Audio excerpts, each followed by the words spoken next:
Back in 1956, I wrote and recorded something we called The Strangest Secret. Without advertising or fanfare of any kind, it outsold all other non-musical, non-entertainment type recordings. It's been heard by millions and millions of people throughout the free world, and in the process, created a brand new industry. Learning through listening. On one of these solid-state cassette tape players. This player has revolutionized the learning process. Now people listen in their automobiles while driving to and from work and on sales calls, time that was formerly wasted, on their commuter train with the little earpiece, in the bathroom while shaving in the morning, or at the dinner table with the children gathered around the table and the whole family together for a change. This has made a tremendous difference in the business of learning. But getting back to The Strangest Secret, what makes a bestseller?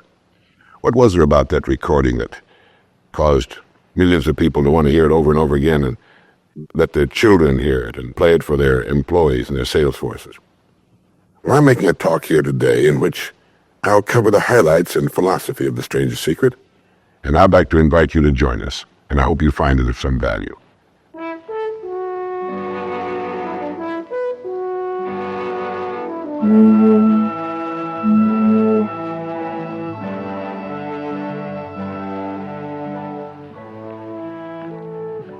I want to tell you the most interesting story in the world. Why a person becomes the person he becomes.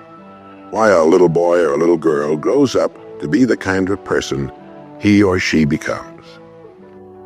Now, the estimates by the experts in this field are that most of us are using somewhere around 5% of our real potential. Some experts say as little as 1%. It means that we're only giving about 5% of ourselves to what we're doing, to our days, our work, our families, everyone we know, our entire environment. But it also means that we're only experiencing 5% of the fun, 5% of the joy, 5% of the rewards we could be knowing, or less. All the experts are agreed that in each of us, there are deep reservoirs of ability, even genius, that we habitually fail to use. Why? We know that most people desire by nature to succeed. But what is success? What is this word that has become so famous in the world? What does it mean? Most people don't know what success is all about. And since they don't know what it's about, they really don't know where to look for it. Success is really nothing more than the progressive realization of a worthy ideal. This means that any person who knows what he's doing and where he's going is a success. Any person with a goal toward which he's working is a successful person. This means that the boy in high school who's working toward a diploma, or the boy in college toward a degree, is just as successful as any human being on earth, because he knows what he's doing, why he's getting up in the morning, and where he's going.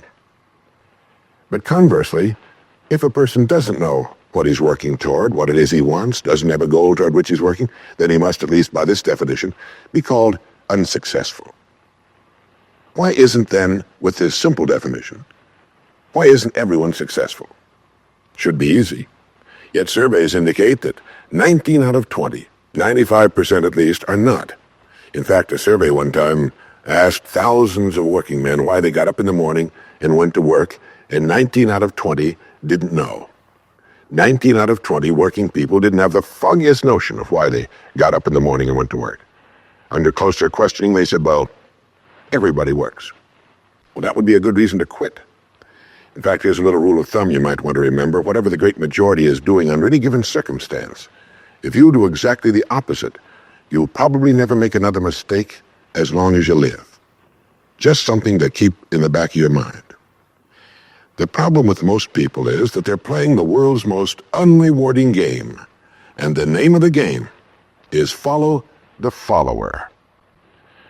There's a story about a small town in which there was a jewelry store, and like all jewelry stores, or most jewelry stores at least, he had a big clock in his window.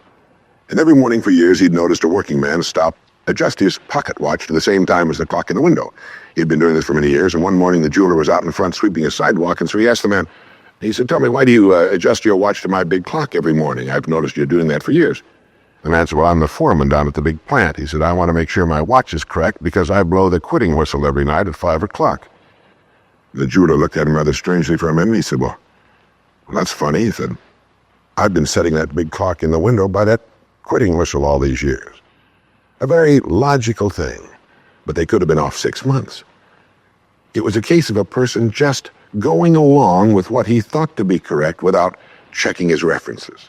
So I want to suggest that from now on out, at least we do that we check our references and ask ourselves, are the people I'm following going where I want to go? Let me tell you the story of what we might call the average young man in our society. Now, from the time this boy is born, there's only one thing on earth he can do, and that's to begin to think, act, and talk like the people by whom he's surrounded. This is all in the world he can do. But right off the bat, the odds are 95-5 that he's thinking, acting, and talking like the wrong group. They're wonderful people. They love him. They'd do anything in the world for him. They want him to succeed. But the odds are 95-5 they haven't got the answers he needs if he's to reach fulfillment as a human being, if he's to reach this success that he wants, if he's to reach into these deep reservoirs of a bit of the ingenious we know he possesses and draw them out. Well, he starts in school. The most important thing to a little boy in school is to be liked by the other little boys in school. And so at this tender age, he begins to follow other little boys his same age who don't know any more than he knows and who do not necessarily have any capacity for leadership. And he does this in the first grade, and the second, and the third, and the fourth, and the fifth, and the sixth, and the seventh, and the eighth, and year after year after year, he forms himself into a composite average of other little boys his age, trying to be like them, trying to do the only thing in the world that's impossible for a human being to do, which is to be like somebody else. Now, let's say he goes all the way through school. Usually goes in the military service. Again, he's caught in a vice-like grip of conformity. Now, let's say he's 25 years old, out of school, out of service. What's he going to do? As a rule, he'll go back to his hometown, unless he's married, in which case he'll go to his wife's hometown.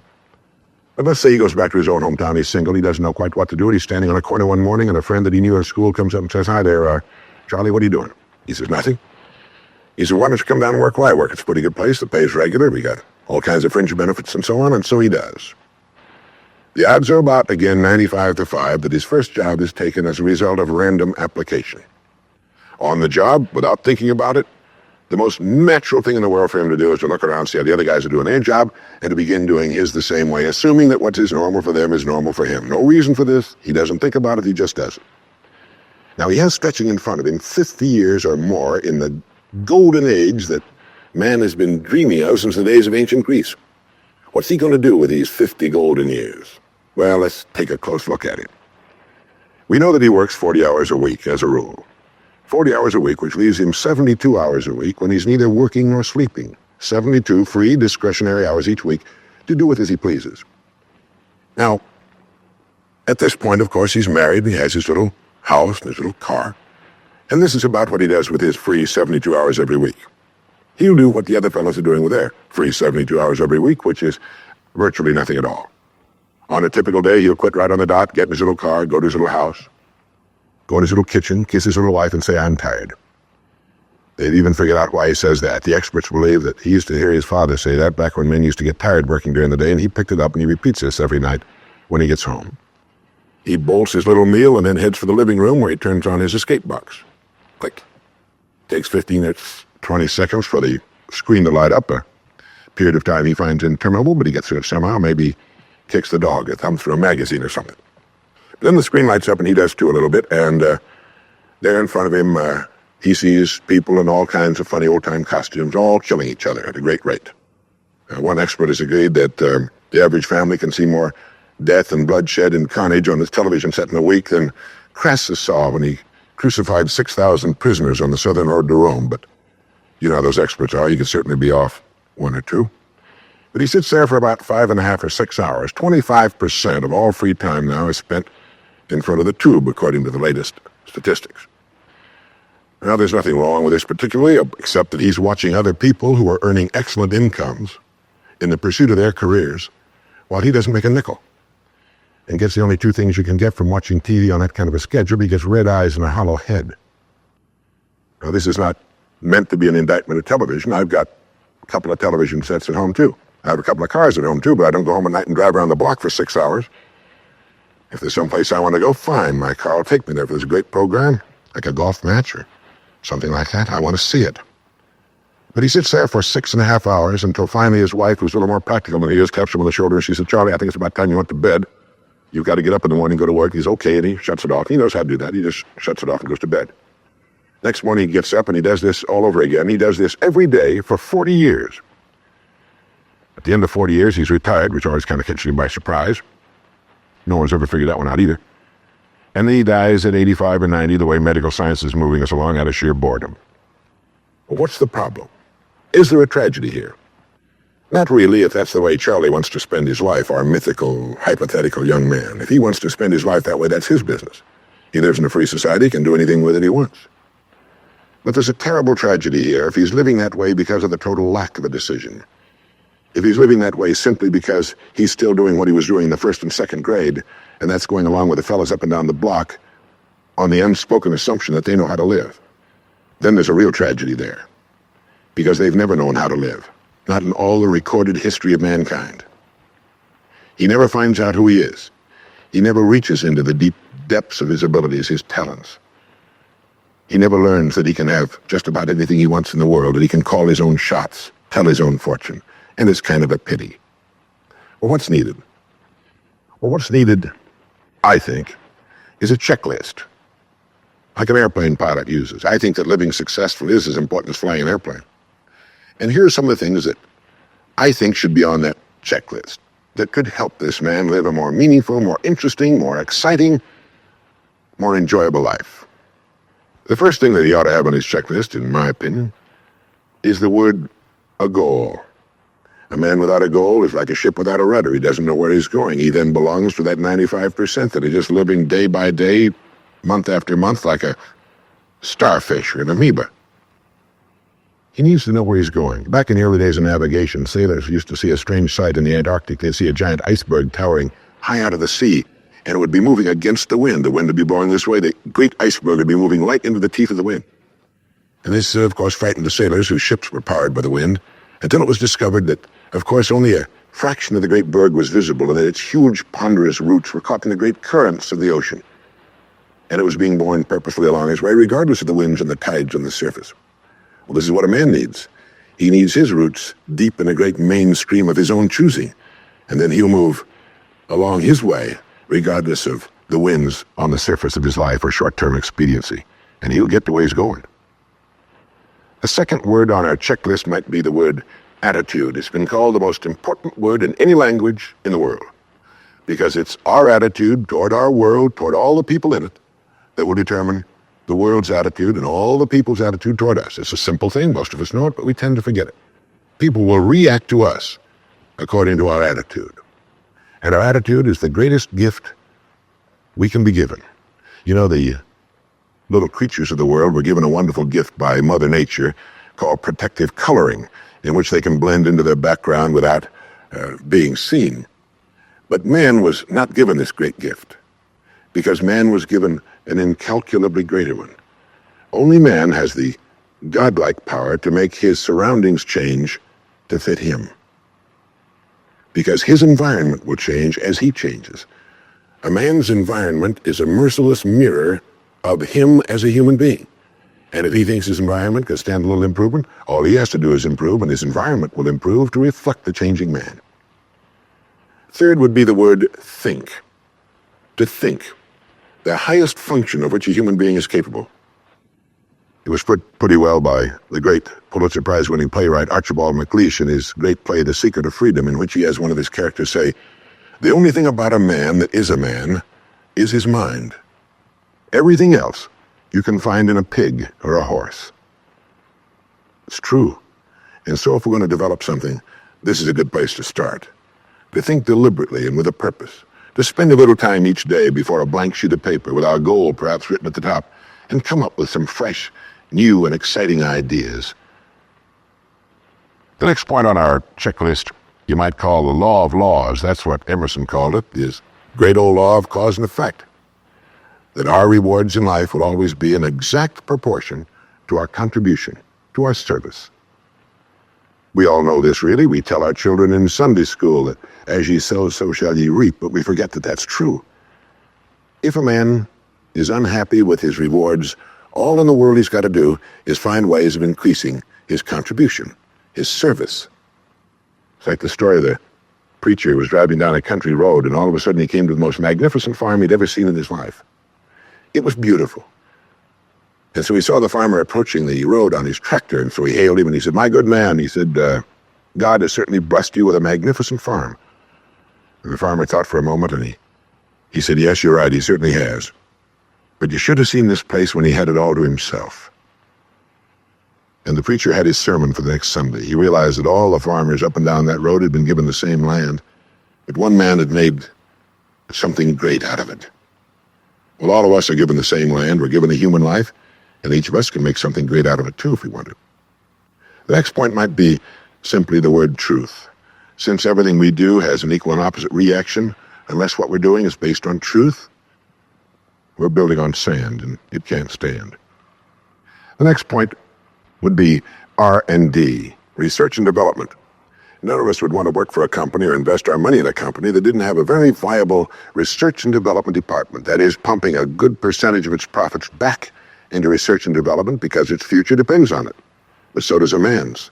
And you might ask yourself, how much of your own take-home pay have you spent during the past year for materials calculated to make you smarter this year than you were a year before?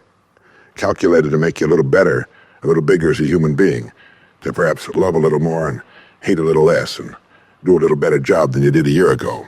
How much money are you pumping back into yourself and your future? It's worth thinking about. And finally, the strangest secret. At the beginning, I said, what makes a child grow up into the human being he becomes? Well, this is the reason for that. Of course, he's the confluence of a genetic pool that goes back for thousands and thousands of years. His environment has an influence on him, of course. But what makes him become the person he becomes is that he becomes what he thinks about most of the time. It's as simple as that. We become what we think about most of the time. And that's the strangest secret. This is why thinking is so vital. This is why a goal is so important. Because we will become that. This is why people who set goals achieve them. The trouble with men is not in achieving their goals. They do that. It's in establishing them. Well, that's about it. I think it's good to remember that if we just go along with the crowd, we won't wind up with much more than the wish that we could do it all over again, and as far as we know, you can't. If we want to amount to anything as individuals, we need individual goals, individual thinking, individual actions. And we must never conform to the big group. We must love them, we must help them, we must serve them, because our whole success will depend on our ability to do these things. But never lose our own individuality and our identity by permitting ourselves to become submerged in what has historically proved itself to be little more than a suffocating sea of indirection and purposelessness. If we want to emulate someone, fine, but let's be choosy in whose steps we follow. It's the only life we've got. And remember to think. Imagination is everything, and we can become what we can imagine. If you find yourself getting depressed and down at the mouth, as we all get once in a while, you might want to remember this quotation by Dean Briggs. He said, "Do your work. Not just your work and no more, but a little more for the lavishing's sake. That little more which is worth all the rest. And if you suffer as you must, and if you doubt as you must, do your work. Put your heart into it, and the sky will clear. And then out of your very doubt and suffering will be born the supreme joy of life." Believe it or not, in an age when we've come to nearly deify leisure time, we've almost lost sight of the fact that virtually all our satisfactions, rewards will come not from our leisure, but from our work. And don't forget the strangest secret. We become what we think about.